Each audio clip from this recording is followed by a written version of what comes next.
arrimaha gudaha ku salaamay salaanta islaam assalaamu calaykum waraxmatullaahi wabarakaatu kolley hadal badan aniga maanta ima yaallo waxay yaalloon waxoogaa yar oo aan doonaynan ka mahad celiyo ama dee ka codsado bulshada halkaas isku timid hadday shaqaalaha tahay hadday martishada hadday mas-uuliyiintayba marka ugu horeysa xilku waxa weeye ammaano qaran waxa weeye wax ilaahay kula xisaabtamayo yaa aadamuhuba waa ummadda adeeg aad u adeegayso lagaa rabo ilaahay kula xisaabtamo marka ka codsanaya bulshada ama sharafka halka mas-uuliyiintaba marka ugu horeysa inay igu faatixeeyaan ilaahay waa soo xilka haddii si in ilaahay waa soo xilka aan maanta qaaday aan u qaaday bulshada caasimada Jamhuuriyadda Soomaaliya dana taagto haweeney walaalkii Mawlid oo halkan ka hadlay waa haweeney hore waan mahad celinayaa waxaan uga mahad celinayaa sidii wanaagsan ee uu halkan intii uu joogay wuxuu wada dhantay kolley isbeddelkuna wax iska dhaco dawladda Soomaaliya ay tahay kolley nabadda isbeddelaan ama qofkii shalay hayay maanta uu mid kala qabto waa halkeeda waa run sida laga dhawaajiyay waan dareemayaa in hawayaashu bariyahan dambe isbeddelkooda aad u fara batay laakiin waxaan jecelahay insha Allah inay timi noqoto maadaama ay ka gedisantahay hawayaashu hore in ay ka timid wasaaradda arrimaha gudaha marka horeba ahayd waajibaadkeedii uu siiyey dastuurka qaranka dastuurka iyo xeerka dowladda anigoo asirkaal wasaaradda ka tirsanan xogeeye ka noqdo inay halkaa ku soo afjirataan jecelahay insha Allah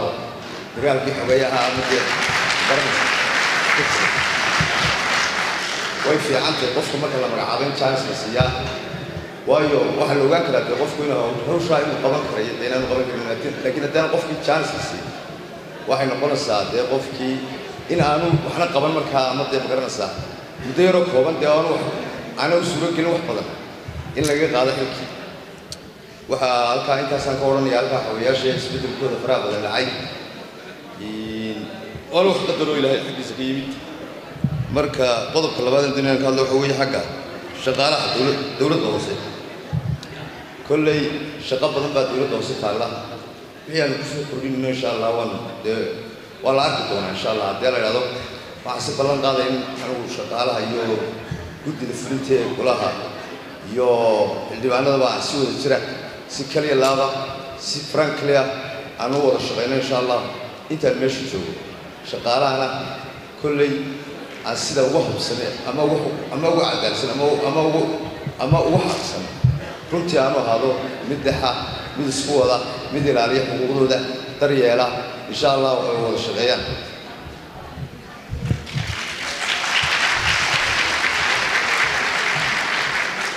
iyagana waxaan ka codsanayaa insha Allah inaanu sidii team work aanu noqon lahayn ama shaqada ay barbar gari lahayn in iyaguna falgooda qalaan ayaan ka codsanayaa waxa halkan in qodobka ugu dambeeya ka hadlaya waxa weeye waxaan mahad celinayaa dhammaan marka ugu horeysa waxaan mahad celinayaa madaxweynaha Jamhuuriyadda Soomaaliland mudane Axmed Maxamed Maxamuud Silaayo oo runtii dawladdiisu waqtigii ay jirtay rool weyn ka ciyaaray sidii dhalinyarta ay uga muuqan lahayd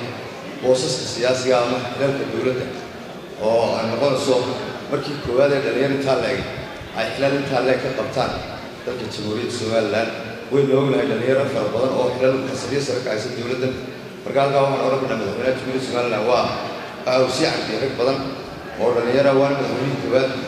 ساحات السياسة ده ولا هذا أما دولة تسكت الجنيرة الجنيرة تالك أدوم هالسي وانا مهتنية وعقلون مهتنية ما سرك شو سر داري ما بده يشقال ولي سر داري ما بده دول بدن رسم شقيني